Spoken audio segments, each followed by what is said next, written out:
Добар ден, драги наши, во уште едно издание на нашиот подкаст Универзум. И денеска зборуваме за нашата секогаш актуелна тема, студиите, студентите. Ке евоцираме повторно спомени со една моја драга колешка од медиумите, на вам сите добро позната, Ирена Спировска. Ирена, ти благодарам што си денеска со нас.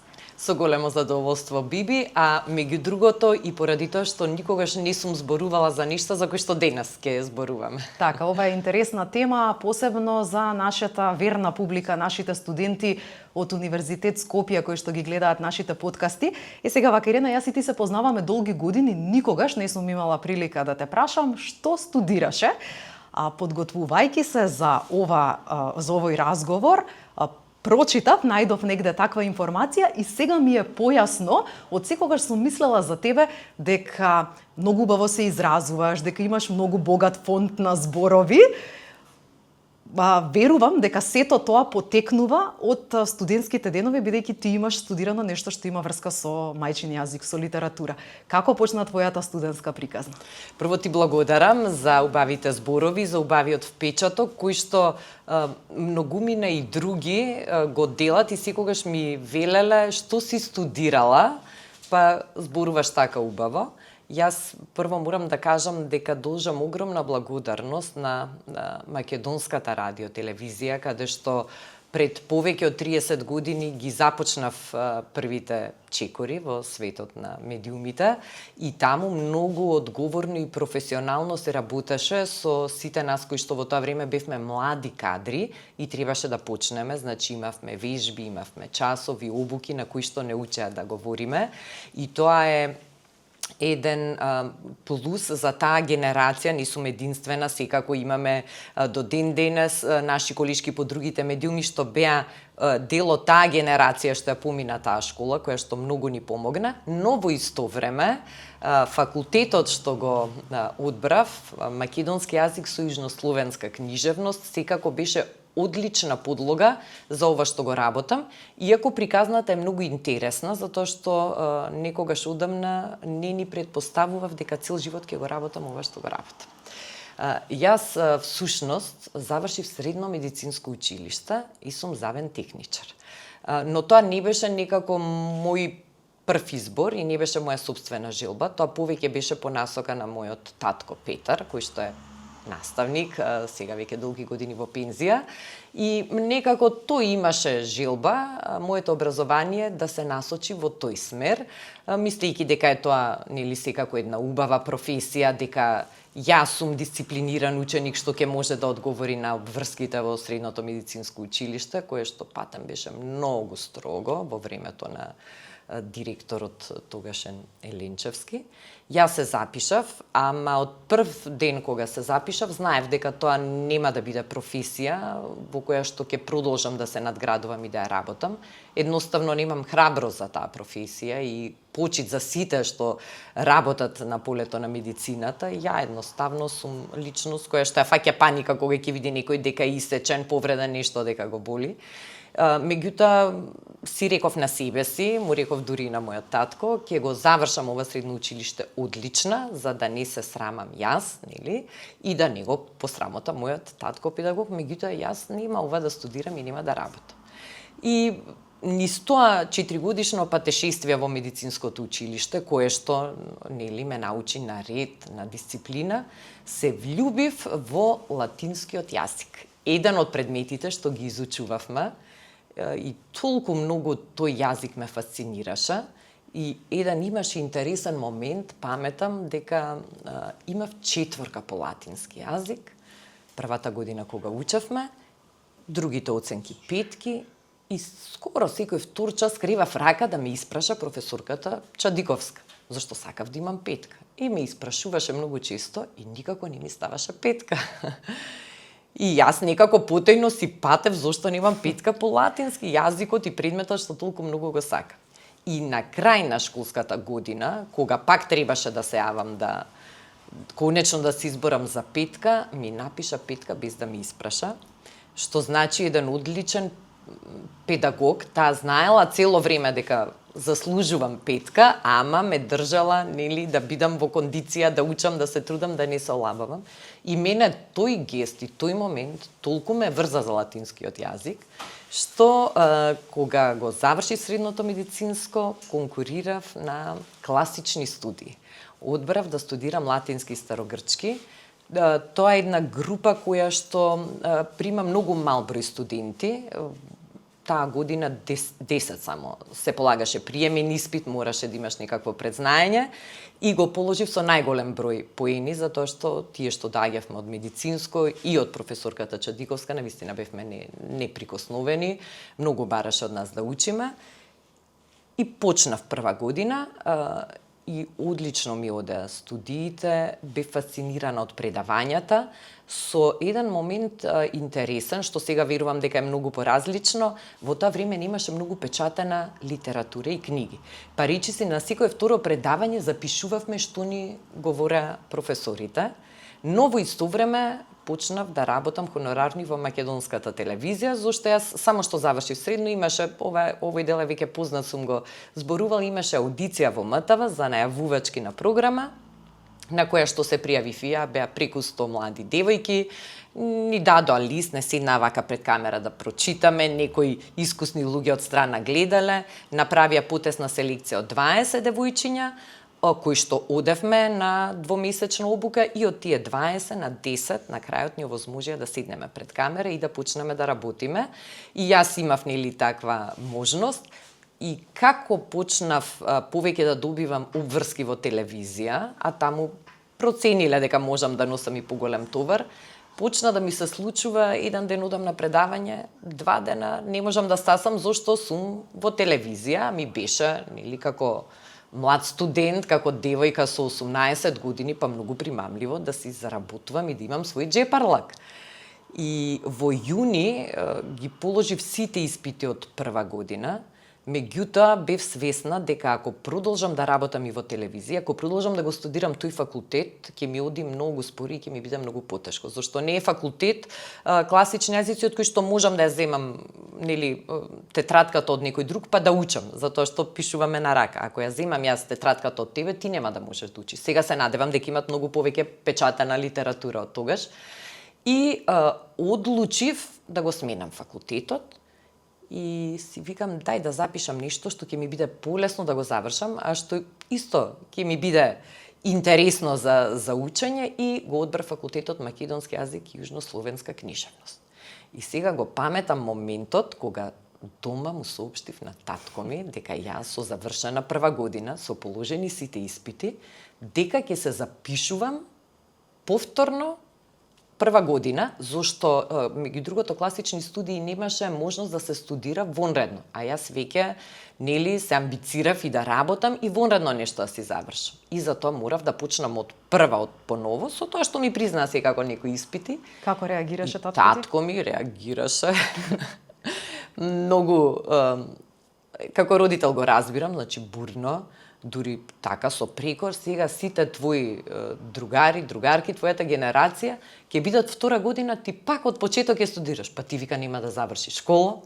Веројатно се исплаши дека толку ќе ме повлече тој свет на телевизијата и таа можност да заработувам на тие години.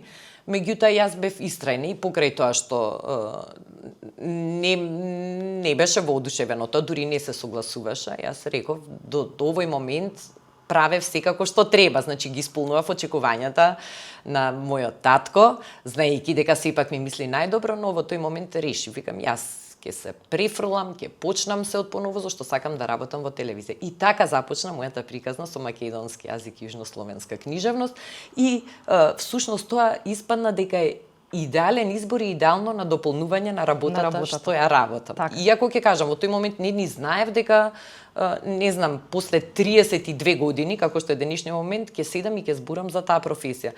Ми беше работата во телевизија сепак нешто интересно за тие млади денови и ете така како извор на некоја финансиска собствена моја заработка, а мислев дека ќе работам нели во полето на просветата, затоа што и тоа е професија во која што мислам дека би била среќна и задоволна. Многу млади луѓе и на денешно време, додека студираат, работат, некои од нив се откажуваат од студиите токму поради работата. Тешко ли беше овие две сегменти, да речам, студирањето и работењето, да ги усогласиш, да можеш да постигнеш и таму и таму? Па секако дека не е лесно, меѓутоа со добра волја се прави, а дополнително и факторот на тие млади студентски години, според мене се години кога сите ни имаме најмногу енергија, кога сме полни ентузијазам, кога сакаме да се покажеме, да се докажеме, кога сакаме се да постигнеме и мислам дека тоа е период кој што сите млади би можеле и би требале да го искористат, да пробаат што повеќе нешта. Затоа што колку повеќе нешта пробуваш, толку повеќе осознаваш, но во исто време и полесно ќе ти биде да го најдеш својот пат, да најдеш каде припаѓаш, зашто во тие млади години кога одлучуваме каде ќе учиме средно, многумина се уште не знаат, секако има и такви кои што многу јасно од најмали нозе знаат што сакаат да бидат. Меѓутоа, исто, кога почнуваме да студираме, кога го бираме факултетот, многу е важно да одбереме да студираме нешто што го сакаме, нешто што ќе не исполни, нешто што ќе го правиме со задоволство. И во мојов случај, значи, единствено што ми беше проблем е тоа наоѓање време, нели, да отидам на некој, не знам, колквиуми, предавања, испити некогаш кога имам обврска во тогашната телевизија која што не можам да ја префрлам на друг и морам да ја завршам јас. Единствено таа координација и менаџирање на сите тие обврски ми беше малку потешко, но ете со тек на времето сето тоа се заврши, значи малце го пролонгирав студирањето. Јас дипломирав подоцна од мојата генерација заради тоа што малку ги развлечкав испитите. Дури јас во меѓувреме и се породив, мојата ќерка Зорица ја родив кога имав 25 години и имав уште 2 испити останато, кои што веднаш по незиното раѓање ги завршив и се така финишираше и тој мој студентски живот. Кога помислуваш од денешна перспектива на студиите, кога се присетуваш на тие денови, на некој можеби тој период би му бил стресен, имало строги професори, можеби така го доживеал, некој полесно ги поминал студиите. Како ги памтиш тие студентски денови? И можеби еве тука можеш да ми кажеш и што имаше ли омилен предмет, омилен професор, нешто што те влечеше да одиш со повеќе елан, со повеќе љубов на факултет? Па, секако дека имаше. Јас, всушност, сите предмети многу ги сакав. Сите предмети толку ми беа интересни, со тоа што омилен професор ми беше Венко Антоновски и неговите предавања беа нешто што по ниедна цена не сакав да го испуштам. Значи, ако студирам вонредно, на неговите предавања и не само јас, паметам дека амфитеатарот, кога имавме предавање од професорот Венко, беше полн до последно место, што не беше така и на останатите предмети, така да тој ми беше омилениот професор. За неговите испити мислам дека се спремав со посебна енергија и посветеност, иако сите предмети беа интересни. Јас во тоа време, кога бев веќе втора година на факултет, тогаш во МТВ ме зедоа да работам во редакцијата за народна музика. Имаше една емисија, сега студентите што не гледаат сигурно не ја памтат, можеби нивните родители, Фолклорна вечер. И ми дава сценарио, нели, уредниците што го правеа, кое што требаше јас да си го прочитам, да го научам кога снимавме емисии. И јас полека почнав тоа сценарио да си го надополнувам, да си го модифицирам во мој стил и видоа дека тоа добро го правам и ми ја предадоа топката, ми рекоа можеш ли од еден момент да почнеш ти да го правиш тоа и нормално јас тој предизвик со големо задоволство го прифатив. И кога ме прашува, па од кај знаеш да ги составиш така најавите, аз велам, па ние на факултет учиме предмет народна книжевност, што беше совршено, нели, за да се спреми една таква емисија, една таква најава. Така да таа компатибилност на вистина вроди со многу интересни проекти. Од друга страна и искуството што го имав од работењето во телевизија, па ми помагаше кога одев и кога ги полагав испитите, да немам трема пред професорите, да сум слободна во изразувањето. И паметам дека сите испити писмено што ги полагав, ми требаше многу време додека почнам. Значи, додека ја осмислам првата, втората реченица, воведо да го направам. И сите пишува, јас 15 минути размислував како да ми биде почетокот. И после кога ќе почнав, последна излегував од писмен испит, а усното веќе ми беше навистина многу лесно секој усмено полагање. Со предходните соговорници што ги имавме во подкастот на тема кога бев студент, со сите констатиравме дека усниот испит е секогаш, колку и да звучи постресен, е полесен во однос на писмениот дел со оглед на тоа дека можеш и поубаво да се изразиш, можеби професорот со некое потпрашање ќе те потсети на нешто што си заборавила, што на писмен и не можеш така, нели, да се потсетиш. Да, тоа е тоа, точно така, затоа што професорите многу добро знаат колку ние сме научиле, дали нешто сме прескокнали или не. Ние колку и да сакаме да мислиме дека можеме да го измамиме професорот, они прават одлична проценка и нивното искуство им помага да го извлечат најдоброто од нас. Так. Тогаш кога е тој усмен испит. А на писмен веќе се зависи од нас. Значи што ќе напишеме и што ќе дадеме во моментот, тоа е тоа. И сега дали тоа ќе го задоволи критериумот на професорот и дали ќе ја добиеме оценката која што можеби би била и повисока ако некој не поттикне со прашање, тоа е веќе нешто што прави да всушност јас многу повеќе сакав да ги полагам устните испити. А можеби дел од студентите и сега, заради тој стрес што го спомена, полесно им е писмено. Да не мора да се гледа очи во очи со професорот, да не мора да размислува и во моментот да го даде одговорот. Ама едноставно усмен испит според мене е многу подобар и е искуство што повеќе се памети. Јас, например, не се сеќавам што сум пишувала на испитите што сум ги полагала писмено. А секој устен испит кога ќе го положиш, некако ти се врежува трајно во главата и знаеш што те потпрашал професорот, знаеш што си одговориле како едно дополнително утврдување на лекцијата. И мене за тоа фаворит ми биле. Од времето на твоите студентски денови до денеска многу работи се променети во однос на технологијата, дигитализацијата. Да. Сметаш ли дека денешната технологија им го олеснува студирањето од аспект на имаат пристап до материјали за учење, полесно пријавуваат испити, значи ги немаат оние редици чекање пред студентски прашања, значи се е олеснето, дури на некои универзитети се полага и онлайн некои испити со кликање, со така. Па, секако дека го олеснува начинот на студирање од аспект што прво е достапна литература во секое време од секаде. Денес и кога пијат кафе студентите може да си отворат и да си прочитаат нешто што ги интересира. Кога јас студирав, ние моравме да одиме речи си секојдневно во библиотека, да поминуваме часови и часови таму, но тоа имаше па една посебна убавина, една посебна магија кога ќе влезеш во библиотека, кога ќе го осетиш мирисот на книгите, кога ќе ја најдеш книгата што ја бараш, па потоа ја наоѓаш информацијата внатре што ти треба. И јас сум дел од таа генерација која што е уште емотивно врзана за мирисот на хартијата, барем јас лично, но пак ќе речам, тој начин на полагање испити онлайн во споредба со во живо, да отидеш, да ја почувствуваш таа трема таму, да чекаш на ред со останатите студенти во една неизвестност кога ќе биде прочитано твоето име и презиме, па да ги слушнеш прашањата што ќе ги добиеш, мислам дека тоа го прави студирањето посебно. И пред да преминеме малце и на работните обврски, уште едно прашање за крај. Зорица ја спомена, Зорица е веќе возрастна, не во период кога треба да одбира студентите. Имаш внука која што е тинејџерка, која што можеби сега ќе треба да се одлучи каде да студира, па ова еве и како еден апел до сите идни студенти како правилно да го одберат факултетот, кој што ќе го завршат со љубов и кој што ќе им донесе работа што ќе ја сакаат понатаму.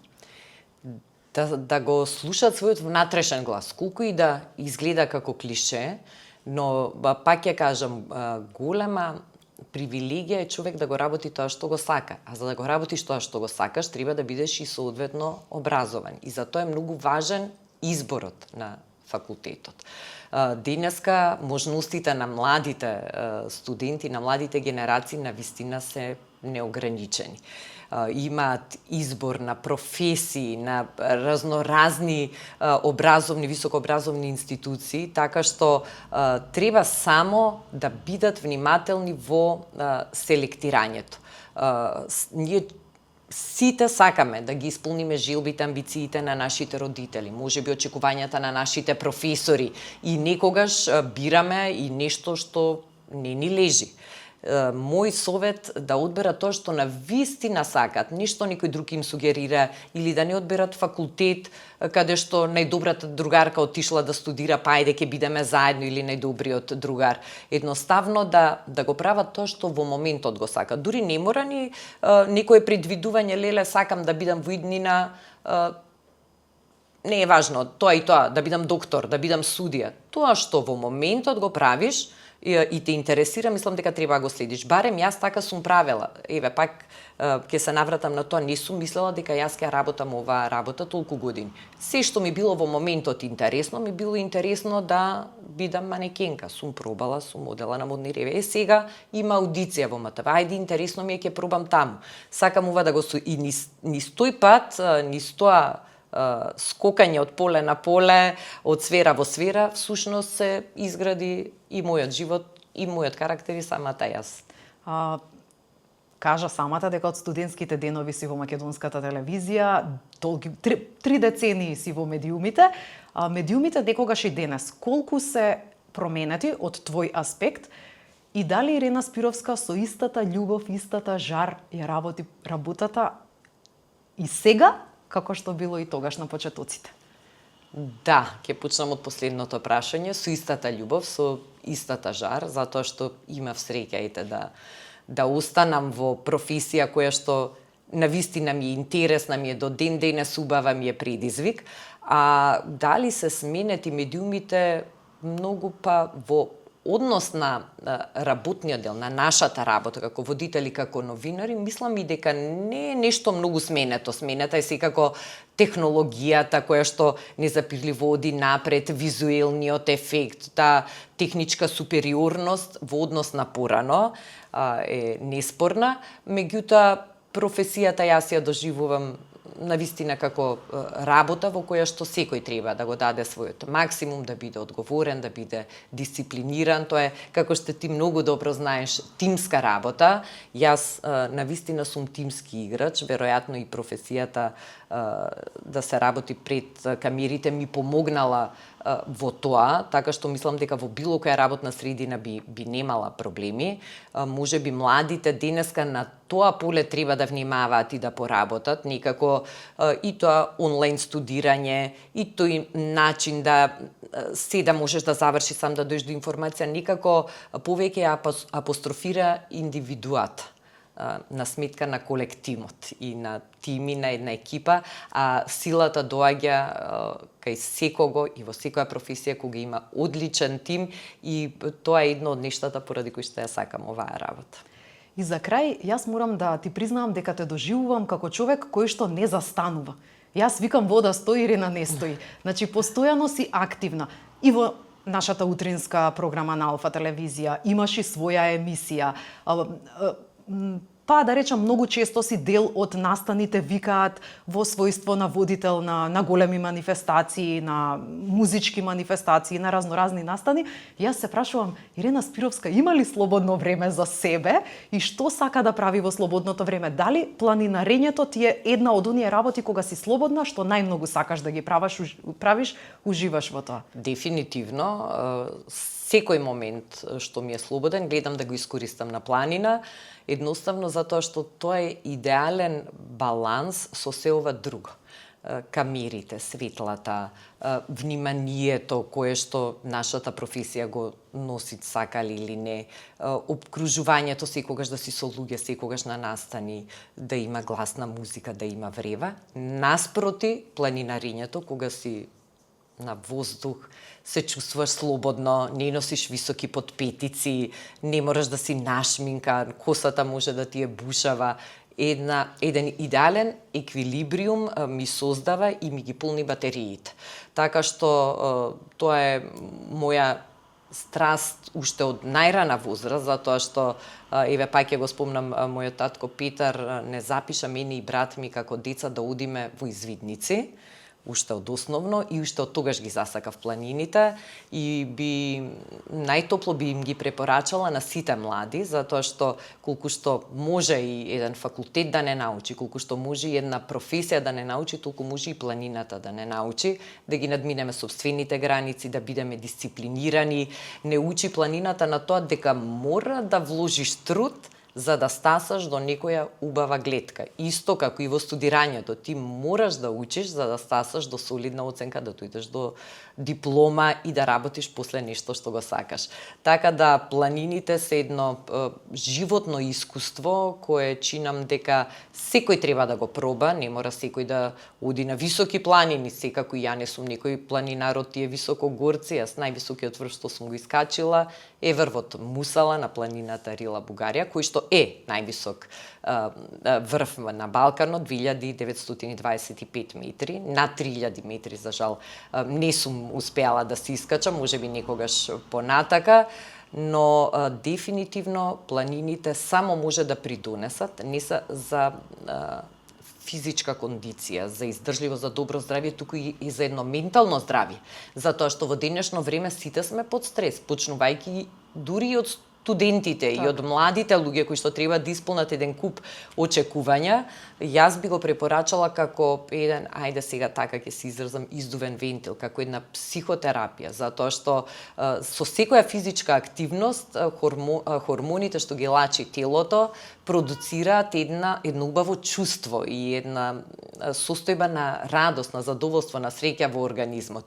И тоа е идеално секогаш кога, особено кога некој седи со часови на таблет, над книга учи, една мала прошетка до средноводно, нека не мора да е добар, ќе го избистри умот и секој се што ќе прочита следно, сосема сигурно ќе го запамти на еден многу поубав и поинаков начин. А за нас што сме во возрастни години, тоа па дефинитивно треба да биде императив таа физичка активност, со тоа што нормално има теретани, има не знам, разноразни активности, јога, пилате, зумба, сето тоа е убаво, меѓутоа планината е таа која што нуди таа физичка активност да биде подкрепена и надополнета со дишење чист воздух, гледање во зеленило, ги одмораме и очите во исто време, бенефитите се навистина повеќекратни, сметам дека секој ги знае дека не треба многу да ги објаснувам и да ги зборувам.